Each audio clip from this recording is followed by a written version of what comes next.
Nazareth, so ando lokonoda. Si loni na sinagogue. Tungabiso yongeza rapwe na lazisaba. Lolono titikobeti. Si alamuna lobeti di prophète Isaïe. Surosia yawe. Leti do atinandoti alaso asala tapen. Ingoti pia ayekela ngoti. Tena solo ilimbi na mafuta. Silo tombi kikwe. Na nzoli tena na Argentina. Lotombi tikene na aso tikanga. Fadekanga tiala awe. Tikene na awantika. Fade leti ala kazi. Tilungula azo na atipasi tiala. Tikene na azo kwa. Fade la nusu ya asala nzoli na alada. So, tokata metini, si lokili na nina kusu amuna lo lokuchi. Si leti atokwe, na atisi na bogni, ayekiki na lokuchi. Si lokele na ala, laso, kene timbetiso, ilono tima, agatapene, na meti yao. Aita, nzoli sampoti Krista, ekono.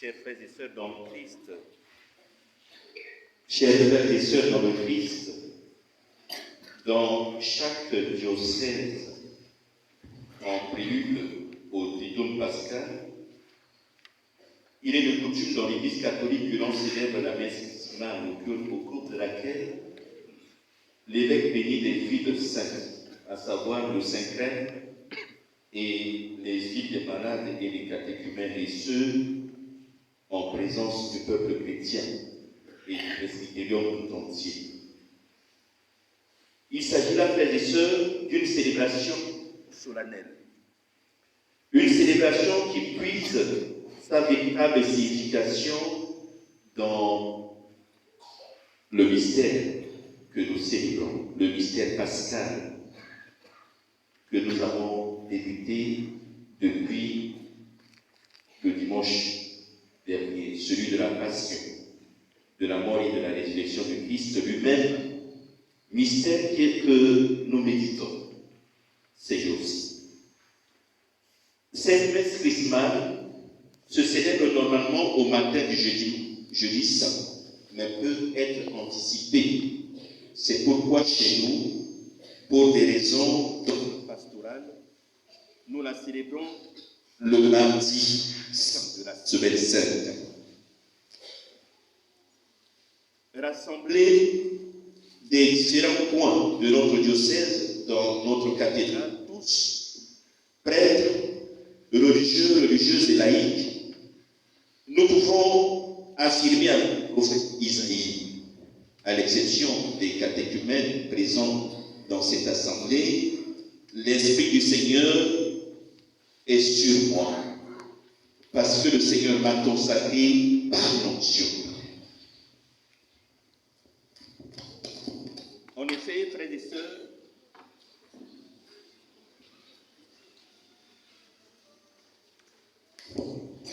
des 6 mois,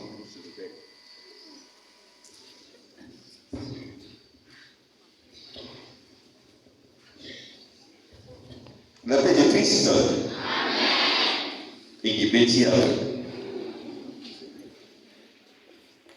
et rassemblés des différents points de notre diocèse dans notre cathédrale, tous, prêtres, religieux, religieuses et laïcs, nous pouvons affirmer avec le prophète Isaïe, l'Esprit du Seigneur est sur moi, parce que le Seigneur m'a consacré par l'onction.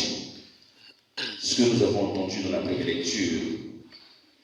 En effet, frères et sœurs, depuis le jour de notre baptême et de notre confirmation, les onctions reçues ont été le signe que désormais l'Esprit Saint habite au cœur de notre cœur. Puisse cette célébration être pour chacune et chacun de nous l'occasion de remercier le Seigneur, le remercier d'avoir fait de nous le temple de son esprit. Depuis lors, nous avons pu faire l'expérience d'une collaboration avec l'Esprit Saint. Avec lui, il devient possible de suivre le Christ et d'agir à sa manière. Ce qui est impossible par nos propres forces est rendu possible par la puissance de l'Esprit Saint agissant en nous et avec nous. Que la louange et l'action de grâce montent en ce jour vers le ciel pour le don du Saint-Esprit que nous avons reçu. Dans la messe chrismale, frères et sœurs, les saintes huiles sont au centre de l'action liturgique. Elles sont consacrées dans la cathédrale par l'évêque pour toute l'année. Ainsi, exprime-t-elle aussi l'unité de l'Église garantie par l'épiscopat et renvoie-t-elle au Christ, le vrai pasteur et gardien de nos âmes, comme le souligne l'apôtre Pierre, 1 Pierre, chapitre 2, verset 25. Pour rappel, le Saint-Crème consacré sert à oindre les nouveaux baptisés, à signer les confirmants, oindre les mains des prêtres et la tête des évêques lors de leur ordination, oindre les églises et les autels pour leur dédicace. L'huile des catéchumènes, c'est pour préparer et disposer les catéchumènes au baptême, et l'huile pour l'onction des malades, pour soulager les malades. Frères et sœurs, la messe chrismale s'adresse de façon particulière à nous, prêtres. Elle nous parle du Christ que Dieu a oint, roi et prêtre, de lui Jésus qui nous rend participants de son sacerdoce, de son onction lors de notre ordination sacerdotale. Et comme prêtre et évêque, nous avons bénéficié d'onction particulière au jour de notre ordination. Nous avons bénéficié d'onction particulière pour être configurés au Christ, lui, le bon pasteur que nous devons imiter. À la suite des apôtres, chargés de prendre soin du peuple de Dieu, nous avons la joie d'être les témoins de l'œuvre de l'Esprit Saint dans les âmes de celles et de ceux qui nous sont confiés et que nous servons comme prêtres. Aussi, au cours de cette célébration, nous, prêtres, vos prêtres, nous renouvelons nos promesses sacerdotales. C'est une étape importante de cette célébration. Un acte éminemment grand que nous poserons et qui en réalité veut nous faire prendre davantage conscience de ce ministère spécial qui nous a été confié dans l'Église. La récollection que nous avons eue ce matin, nous, vos prêtres, au centre spirituel, nous a sans doute permis de revoir à nouveau fait ce qu'il convient d'appeler la spiritualité sacerdotale, une spiritualité qui s'enracine vraisemblablement dans la parole de Dieu.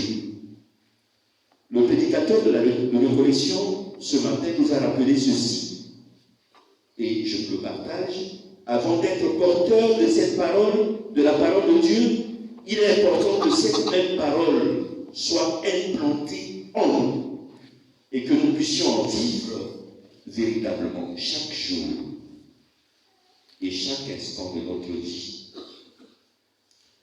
Mes frères, dans le sacerdoce, notre être de prêtre n'est donc pas autre chose qu'une nouvelle et radicale façon d'être unis au Christ et à son évangile. Substantiellement, cela nous a été donné pour toujours dans le sacrement de l'ordre. Mais ce nouveau saut sur notre être peut devenir pour nous un jugement de condamnation. Ce nouveau saut sur notre être peut devenir pour nous un jugement de condamnation si notre vie ne se déploie pas dans la vérité du sacrement, de ce sacrement d'ordre. Les promesses que nous allons renouveler bientôt aujourd'hui disent à ce propos que notre volonté doit être orientée par la parole de Dieu, la parole de vie. S'unir au Christ suppose le renoncement. Cela implique, mes frères, que nous ne voulons pas imposer notre route, ni notre volonté. Que nous ne désirons pas devenir ceci ou cela, mais que nous nous abandonnons à lui, sans nous préoccuper de savoir où ou de quelle manière il voudra se servir de nous. Je vis, mais ce n'est plus moi, c'est le Christ qui vit en moi. Galates chapitre 2, verset 20, c'est l'apôtre Paul que je viens de citer. Dans l'oubli de l'ordination sacerdotale, nous avons fait ce renoncement fondamental à la volonté d'être autonome, à l'autoréalisation. Vous voyez, le péché d'Adam consistait justement dans le fait qu'il voulait réaliser sa volonté à lui et non celle de Dieu.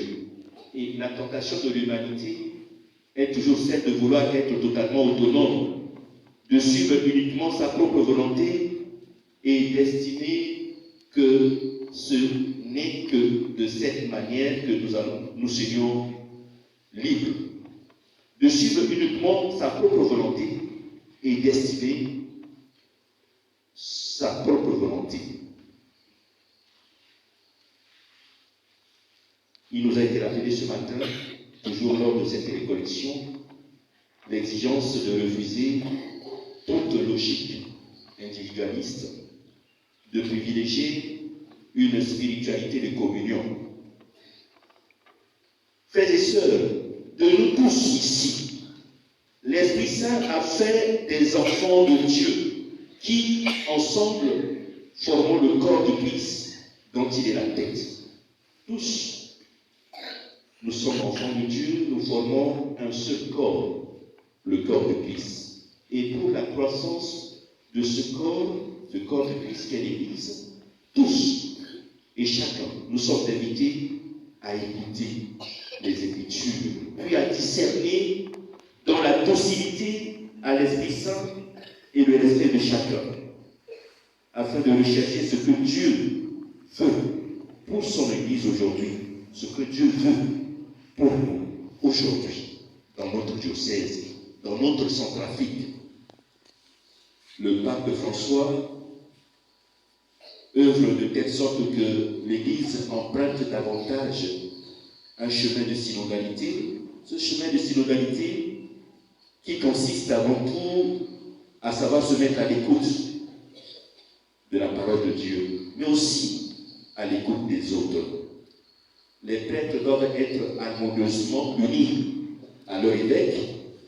Les fidèles aussi doivent apprendre à cheminer ensemble avec leurs prêtres, pour qui, frères et sœurs, nous devons rendre continuellement grâce à Dieu pour le don de leur vie.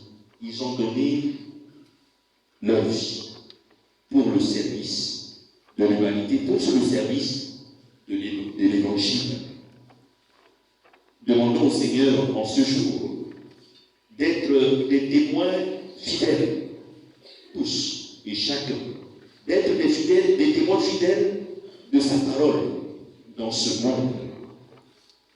La mission à laquelle nous avons été appelés, frères et sœurs, nous, vos prêtres, ne nous entraîne pas à être immunisés contre la souffrance, la douleur, même l'incompréhension. Que cette Eucharistie vienne renouveler notre courage sacerdotal, notre élan missionnaire. Et prions cela.